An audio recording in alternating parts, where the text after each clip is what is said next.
taken the form of organized state terrorism to reshape the geography of the world. And not just the geography, the politics as well. The concept of fourth generation war, which we do not find this being discussed in the international media or on any academic forum. A new form of organized state terrorism, which is used to reshape Middle East. Right now, as we speak, we are in the process of seeing the reshaping of the greater Middle East, where the geography of the Muslim lands is being carved out into smaller territories. About 100 years ago, after the First World War, the present geography of the Muslim world was drawn out of the remains of the Ottoman Empire.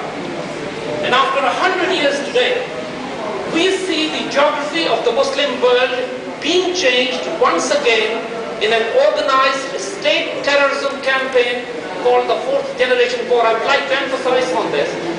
Iraq is already decapitated, almost on the verge of a failed and dysfunctional state. Afghanistan down.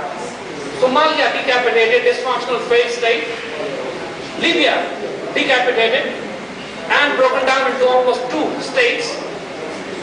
Many more, Sudan bifurcated, disintegrated into at least 3 territories.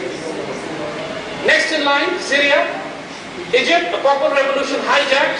The country is effectively headless. I'm sure anyone, all of us sitting in this hall, do not even know the name of the Egyptian ruler right now. And Syria, Iran, and Pakistan being on the next hit list.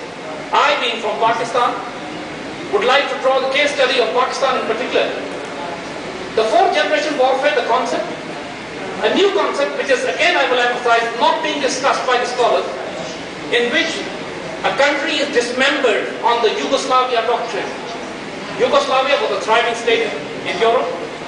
Within 3 years, between 92 and 95, the state collapse took place, state disintegrated, the geography completely changed, almost 5 and 6 states carved out of it.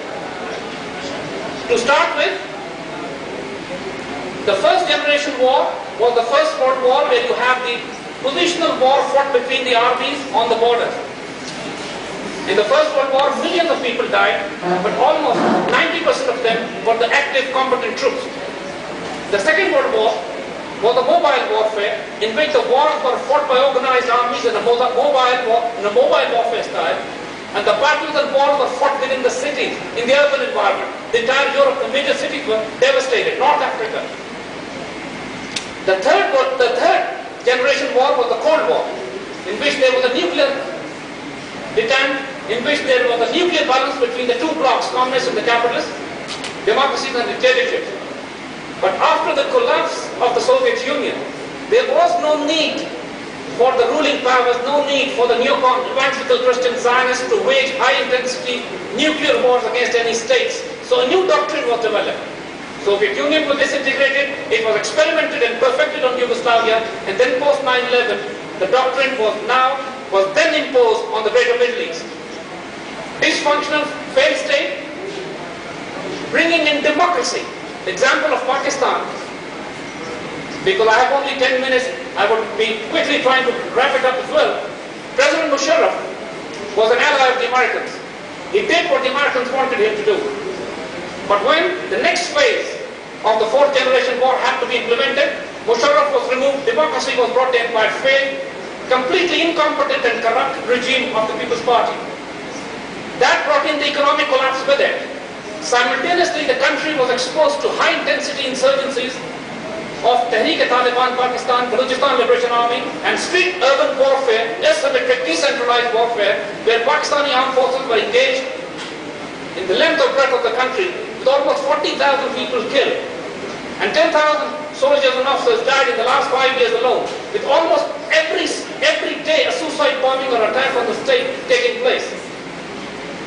With this, the complete collapse of the judicial system and massive injection into the Pakistani media, launching a massive psychological and information warfare, creating despondency, confusions, strategic deceptions, and bringing in creating social divide between various ethnic, linguistic, and sectarian groups within the society. This most comprehensive war, which is now being waged on Pakistan, are aimed at breaking down Pakistan on the Yugoslavia doctrine. Pakistan, being the only Muslim nuclear state, is and was the prime target of the neocon always. Not just because of the nuclear weapon state, because of it being an ideological Islamic state, and also being a missile state, which has the capability to deliver the weapons as well. And Pakistan has a history of supporting, acting as a stabilizing factor in the Middle East. In the 1967 and 73 wars, where the Jordanian, Egyptian, and the Syrian armed forces were almost wiped out, especially in the 1967 war, very few people know that Pakistani armed forces were called in duty, Pakistani fighter pilots were sent into the Middle East, and Pakistan Air Force is the only air force in the world which had the privilege of shooting down Israeli aircraft in air-to-air combat. And that was precisely the reason that while the reshaping of the Middle East was going on, to contain the threat from Pakistan, it was necessary to wage this fourth generation war onto Pakistan, to bog down, engage Pakistani armed forces, to create the global perception that Pakistan is a failed state and the United Nations must be moved to take away Pakistan's nuclear assets. The way the weapons of mass destruction, deception was created on Iraq. Now the Osama bin Laden drama that has been created through the media perception, psychological warfare, it is all geared to bring Pakistan under the crossfire of global state terrorism by the neocons. Gentlemen, Pakistan is the next battlefield now. We are in the middle of it.